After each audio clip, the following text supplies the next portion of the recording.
तो बच्चों तैयार हो जाओ बिजनेस को easy, interesting, engaging, real life और रिलेटेबल एग्जांपल के साथ समझने के लिए मेरे साथ। ठीक है, आज हमारा जो टॉपिक है वो है लेवल ऑफ मैनेजमेंट। इससे पहले हम लोगों ने कई पार्ट्स में पढ़ चुके हैं, आप लोग पुरानी वीडियो जरूर देखिएगा। इसमें हम लोग पढ़ेंगे लेवल ऑफ मैनेजमेंट। तो मैनेजमेंट के 3 लेवल्स होते हैं, टॉप लेवल, मिडिल लेवल और लोअर लेवल। 3 लेवल होते हैं मैनेजमेंट के। अच्छा सर, मैनेजमेंट के 3 लेवल ये कहाँ होते हैं? तो आप अपने स्कूल को इमेजिन करिए। उस स्कूल में मैंने पहली वीडियो में आपसे एक सवाल पूछा था। क्या पूछा था? कि अगर आपके स्कूल के सारे बच्चे एक साथ नाम कटा लें तो क्या उस स्कूल में प्रिंसिपल, टीचर या इंचार्ज की ज़रूरत है? नहीं ज़रूरत है सर, कोई ज़रूरत नहीं है। तो बच्चे हैं, इसीलिए इन तीनों को की ज़रूरत है कि ताकि टाइम पे एग्ज़ाम हो, सिलेबस हो और रिजल्ट हो। आई बात समझ में? तो ये तीनों लोग मिल करके मैनेजमेंट कर रहे हैं वहाँ पे। ठीक, अब इनमें से देखिए ध्यान से, आपके स्कूल में जो आपके प्रिंसिपल सर हैं वो सबसे टॉप लेवल में हैं। वो स्कूल की सारी पॉलिसीज़ बनाएंगे, स्कूल में सारे रूल्स बनाएंगे, बच्चों के लिए रूल्स कि बच्चे कितने बजे आएंगे जाएंगे, टीचर्स कितने बजे आएंगे जाएंगे, टीचर्स टेस्ट पेपर कब बना करके देंगे, टीचर्स जो है प्लान रजिस्टर कब सबमिट करेंगे, टीचर्स हर किसी के लिए रूल रेगुलेशन सब कुछ जो है वो बना करके देंगे। ठीक, अच्छा ये टॉप लेवल। अब मिडिल लेवल में आते हैं आपके स्कूल के मैनेजर और कोऑर्डिनेटर। ये क्या करते हैं? ऊपर से यानी प्रिंसिपल सर से जो भी पॉलिसीज़ मिली हैं, जो भी रूल्स रेगुलेशन मिली हैं, ये उनको लेते हैं, समझते हैं, पढ़ते हैं और उसके बाद वो पास ऑन कर देते हैं लोअर लेवल पे, यानी कि टीचर्स हमारे लोअर लेवल ऑफ मैनेजमेंट में आ जाते हैं।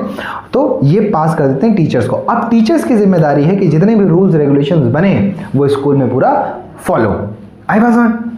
अच्छा सर, बच्चे किसी मैनेजमेंट में नहीं आते क्या? नहीं, बच्चे किसी भी मैनेजमेंट में नहीं आते सर। बच्चे तो वो मजदूर हैं जिनके ऊपर ये तीनों मैनेजमेंट लगाया गया है।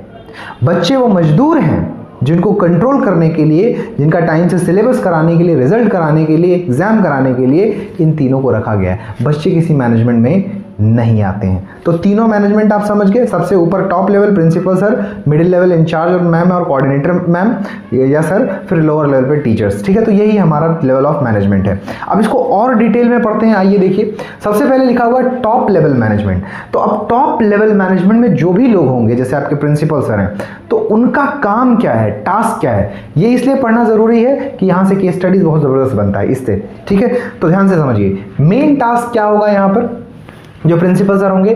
Coordinate different activities of the organisation for the accomplishment of the goal, common goals.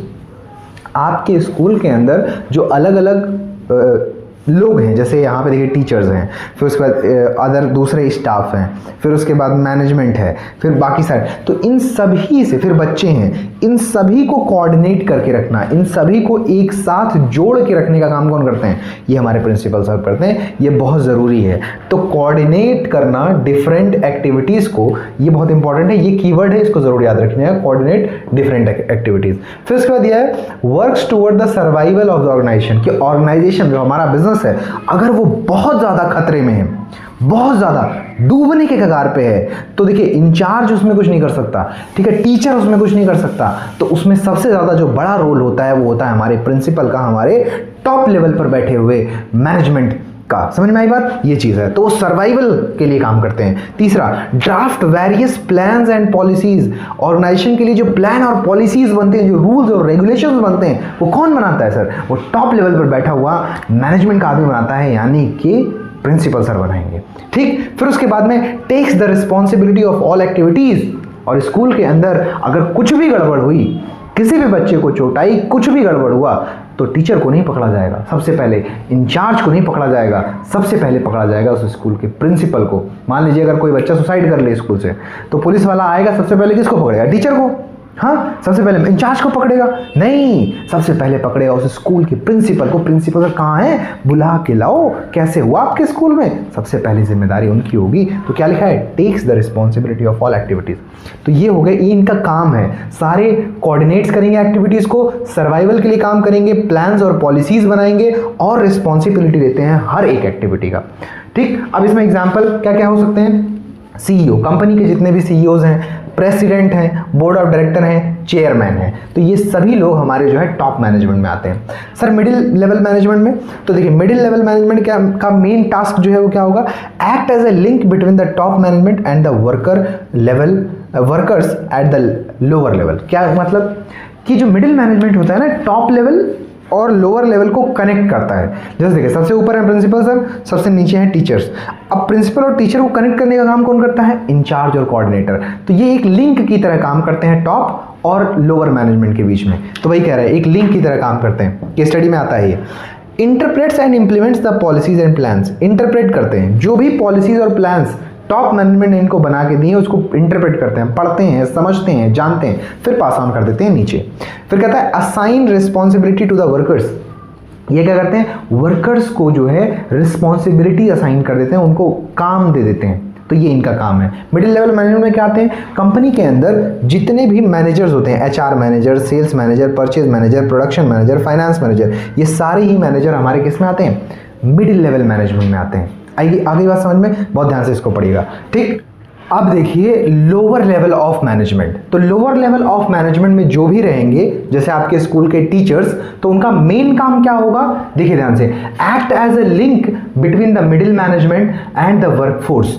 अब ये जो टीचर्स हैं ये किनके बीच में, देखिए ध्यान से समझिए। सबसे पहले ऊपर क्या है, टॉप यानी कि प्रिंसिपल सर, फिर है मिडिल यानी कि इंचार्ज एंड कोऑर्डिनेटर, फिर उसके बाद में आते हैं लोअर यानी कि टीचर्स, ठीक। अब इसके बाद आते हैं स्टूडेंट्स यानी कि बच्चे, जो स्टूडेंट्स हैं जिनको कि मैं वर्कर बोल रहा हूँ फिलहाल के लिए, ताकि कंपनी के अंदर ये वर्कर्स होते हैं ना, कंपनी के अंदर वर्कर्स होते हैं जहाँ पर तीनों मैनेजमेंट को लगाया जाता है इनको कंट्रोल करने के लिए। तो फिलहाल स्कूल में तो स्टूडेंट्स होंगे, ठीक। तो समझिए बात को। अब ये जो लोअर मैनेजमेंट है ये क्या है, एक लिंक की तरह काम करता है मिडिल मैनेजमेंट और स्टूडेंट्स के बीच में यानी वर्कर्स के बीच में। तो मिडिल मैनेजमेंट और वर्कर्स के बीच में एक लिंक की तरह, एक कड़ी की तरह काम करता है, act as a link between the middle management and the workforce, है ना। फिर उसके बाद कहता है supervise the task of the workers. अब आपका टीचर जो लोअर मैनेजमेंट है वो क्या करता है, आप जब क्लास में पढ़ रहे हो तो क्या करता है, देखता है कि आप ठीक से पढ़ रहे हो कि नहीं पढ़ रहे हो, है ना। आप क्लास में बात करो तो डांट देगा, बात क्या कर रहा है, डांट देगा बहुत तेजी से कि क्यों बात कर रहे हो, ठीक बात है। उसके बाद आपको जो है खड़ा कर देगा क्लास में, कुछ भी पूछ लेगा, आप जो है बहुत अच्छे से पढ़ाई कर रहे हो कि नहीं कर रहे हो, देखता रहता है ना। तो आपके जो हमारे वर्कर्स हैं उनके काम को सुपरवाइज करता रहता है, ठीक। फिर देखिए क्या लिखा है, ensures that the task are carried out as per the plan and policies, कि जितने भी काम हो रहे हैं ऑर्गेनाइजेशन के अंदर वो सभी जो टॉप मैनेजमेंट ने प्लान्स बना के दिए हैं उसके हिसाब से किए जाएं, ठीक बात है। तो इनका 3 काम है, ये लिंक की तरह काम करते हैं स्टूडेंट्स यानी वर्कर्स और मिडिल मैनेजमेंट, सुपरवाइज करते हैं, ये सुपरवाइज करते हैं वर्कर्स के वर्क को कि ठीक से हो रहा है कि नहीं। फिर उसके बाद में ये कोशिश करते हैं कि जो टॉप मैनेजमेंट ने पॉलिसीज बना के दी हैं उसी हिसाब से सारा काम किया जाए, ठीक है। तो ये समझ में आपको आ गया होगा। चलिए अब चलते हैं अगली टॉपिक पे। देखिए अब हमारा आखिरी टॉपिक आ गया है कोऑर्डिनेशन। तो सबसे पहले कोऑर्डिनेशन का मतलब जानना जरूरी है। कोऑर्डिनेशन का अगर मतलब नहीं समझेंगे तो फिर ये टॉपिक कभी नहीं समझ में आने वाला, ठीक है। तो कोऑर्डिनेशन का मतलब क्या है, मान लीजिए आपके घर में पापा ने ये बोला कि आज शाम को पनीर की सब्जी बनेगी क्या बोला पापा ने, पापा ने बोला कि आज जो है भाई पनीर की सब्जी बनेगी घर में, ठीक। अब देखिए मान लीजिए आपके घर में जो काम है वो सारा डिवाइडेड है, कैसे कि पनीर जो है वो बाहर से खरीद करके लाने का काम पापा का, उस पनीर को धुल करके काट करके पूरा मसाला तैयार करने का काम बहन का, और सबसे लास्ट में मम्मी का काम है उसको फ्राई करके तैयार करना। सबके काम बटे हुए हैं, ठीक। अब जो है मम्मी क्या करती हैं, बहन को बोल के जाती है कि भाई पापा पनीर लाएंगे तो तुम अपना बना के रेडी रखना, हम जाए बाजार से आते हैं।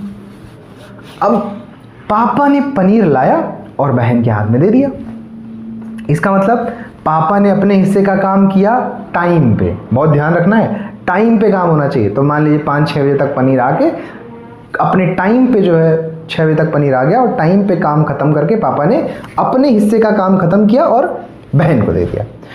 अब मान लीजिए बहन ने अपना सब्जी वब्जी काटा, प्रॉपर उसको पनीर काटा और सब कुछ काट के अपने हिस्से का काम टाइम पे ख़त्म किया और 1 घंटे के अंदर मम्मी को दे दिया काम। अब मम्मी ने अपना काम किया टाइम पे और टाइम पे सब्जी 7-8 बजे के अंदर बन के तैयार टेबल पे। अब ये जो सब्जी बना है ना, ये सब्जी इसीलिए बन पाया क्योंकि हर आदमी ने अपने हिस्से का काम किया और अगले स्टेप पे दे दिया, अपने हिस्से का काम किया और अगले स्टेप पे दे दिया टाइम के अंदर। अब सोच के देखो, अगर जैसे मान लो पापा ने पनीर लाया और ला करके घर पे रख दिया, बहन को बता भी दिया, बहन जो है रील देखने में मस्त थी, बढ़िया रील चल रहा है बिग बॉस, भूल गई बेचारी। अब क्या मम्मी आई, अरे सब्जी नहीं कटा अभी तक, क्या हुआ यहाँ पे, यहाँ कोऑर्डिनेशन नहीं हो पाया, इसलिए सब्जी बन के तैयार नहीं हुई। कोऑर्डिनेशन का मतलब कि अपने हिस्से का काम खत्म किया पापा ने, उन्होंने दे दिया, लेकिन इस बहन ने जो है अपने हिस्से का काम इसने खत्म नहीं किया टाइम पे, जिसकी वजह से अगला जो स्टेप था वो रुक गया। तो कोऑर्डिनेशन अगर नहीं होगा तो कोऑर्डिनेशन के बिना कभी भी काम पॉसिबल नहीं है, ठीक है। तो यहां पर देखिए कोऑर्डिनेशन क्या है लिखा हुआ, it is a process through which the activities, अपने हिस्से का काम खत्म करके दूसरे को देना, एक्टिविटीज ऑफ वेरियस डिपार्टमेंट्स, जो 3 डिपार्टमेंट्स बटे हुए थे, various departments and units are synchronised in for the achievements of the organisation goals. इन सभी को सिंक्रोनाइज किया जाता है। सिंक्रोनाइज का मतलब इन सभी को स्टेप बाय स्टेप ऐसा किया जाता है कि सारा जो काम है वो अचीव हो जाए, कि मतलब अपने हिस्से का काम खत्म हो, टाइम पे दूसरे वाले को दिया जाए, ये अपने हिस्से का काम खत्म करें, फिर टाइम पे तीसरे वाले को दें, फिर वो अपने हिस्से का काम खत्म करके प्रोडक्ट रेडी करके दे दे। और अगर ऐसा नहीं होगा तो कभी भी काम नहीं हो सकता। आई बात समझ में? तो दिस इज कोऑर्डिनेशन। कोऑर्डिनेशन बहुत जरूरी है। अब कोऑर्डिनेशन का फीचर क्या है, एक एक करके देख लेते हैं। नोट्स जो है ये फीचर्स का एक्सप्लेनेशन मैं यहाँ पे लगा दूंगा, तो इसको आप स्क्रीनशॉट ले लीजिएगा। लिखने में टाइम बहुत लगता है, टाइम वेस्ट होता है, ठीक। समझिए, सबसे पहले दिया हुआ है यूनिफाइज इंडिविजुअल एफर्ट्स। कोऑर्डिनेशन क्या करता है, देखिए मान लीजिए गूगल कंपनी है। अब गूगल कंपनी में बहुत सारे लोग जॉब कर रहे हैं। अब इन सभी का जॉब करने का रीज़न अलग अलग होगा, है ना। किसी की बहन का शादी करना है, किसी की माँ बीमार होगी, किसी को अपनी शादी करनी है, किसी को घर लेना है, किसी को गाड़ी लेना है। इन सब के अपने अलग अलग रीजंस हैं गूगल कंपनी में जॉब करने के। लेकिन एक बार जब सब कंपनी के अंदर आ गए, अब इनका जो इंडिविजुअल गोल है ना वो साइड में रख दिया जाता है। अब इन सभी का गोल एक है, यूनाइट कर दिया जाता है सबको। सबका गोल एक है, कंपनी को आगे ले जाना है, क्योंकि कंपनी आगे जाएगी तो सब अपने आप आगे जाएंगे। तो वहां पर क्या किया, कोऑर्डिनेशन के थ्रू यूनिफाइज इंडिविजुअल एफर्ट्स, कि जो इंडिविजुअल के एफर्ट्स हैं उनको क्या कर दिया, एक कर दिया कि कंपनी को आगे लेके चलो, ठीक। Ensures unity. कोऑर्डिनेशन का काम क्या है कि यूनिटी इंश्योर करना, कि सारे लोग मिल करके एक साथ काम करें। आई बात समझ में? फिर कहता है इम्प्लाइज डेलिबरेट एक्शन। देखो जो ये कोऑर्डिनेशन है ना बेटा, ये कोई एक ऐसा काम नहीं है कि जो अनजाने में हो रहा है। नहीं नहीं नहीं, बिल्कुल नहीं। ये हम कंपनी के अंदर बहुत सोच समझ करके और बहुत जानबूझ करके इंटेंशनली कर रहे हैं, ठीक। ये ऐसा नहीं है कि मतलब कोऑर्डिनेशन हो रहा है और हमें पता नहीं चला। नहीं, कोऑर्डिनेशन करना पड़ेगा। जैसे घर में क्या हुआ, पनीर आया और पापा ने अपना काम खत्म किया और दूसरे वाले पार्टी को इन्फॉर्म किया, बहन को, लेकिन उसने काम नहीं किया। तो ये एक कोऑर्डिनेशन जो है ये एक बहुत जानबूझ के किए जाने वाले प्रोसेस है। अनइंटेंशनल नहीं किया जाता, जानबूझ करके किया जाता है, डेलिब्रेट प्रोसेस है। Involves manager.